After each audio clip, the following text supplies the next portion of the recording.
Hello my dear students. Today we are going to discuss a very important topic, that is National Family Welfare Programs.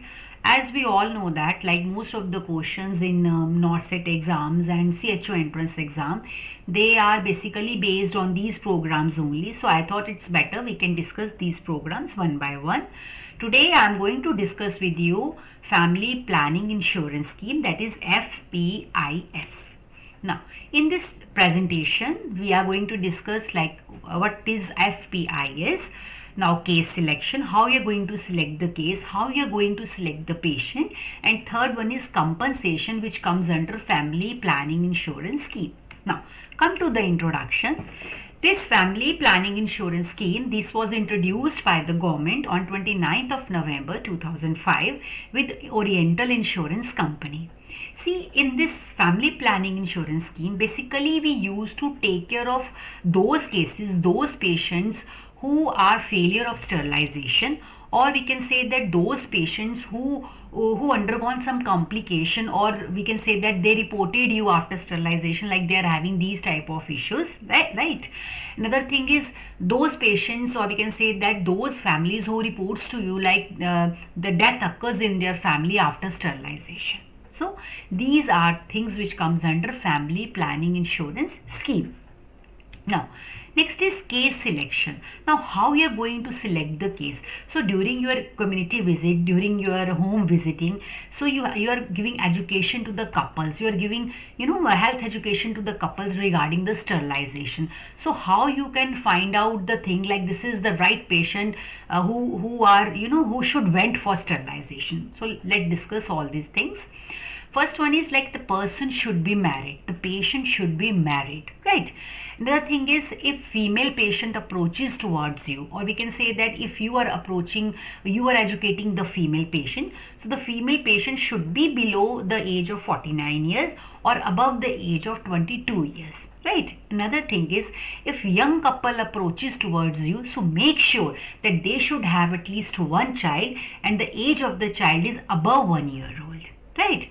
The point which comes under case selection is like the person should be mentally stable, right? Whenever you are interacting with the patient, whenever you are counseling the patient, so make sure that the person should be mentally stable so that he or she can understand your instructions after sterilization, or we can say that before sterilization, right? Another thing is, make sure that you should not consider those patients who have already undergone sterilization in the past, right? So whenever you are going to collect the history from the patient, you have to ask from the patient regarding the sterilization.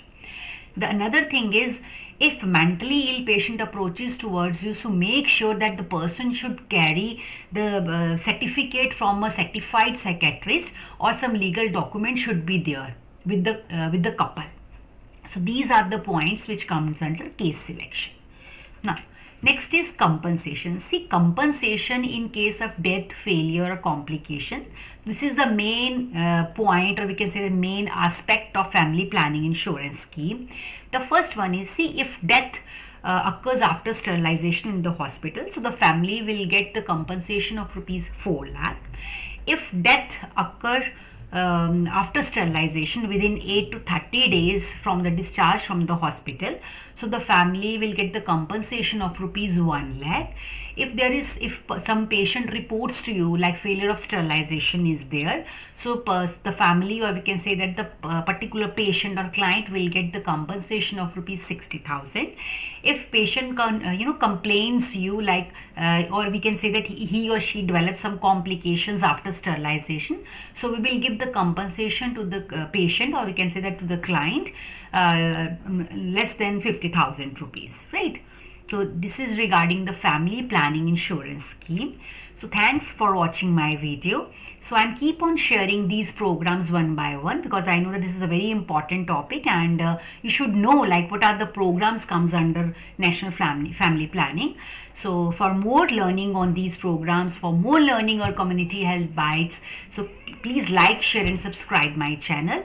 And I have mentioned my email address also, so whatever you want, so if you have any query, so you can mention any query in comment box also, you can mail me. Thank you so much.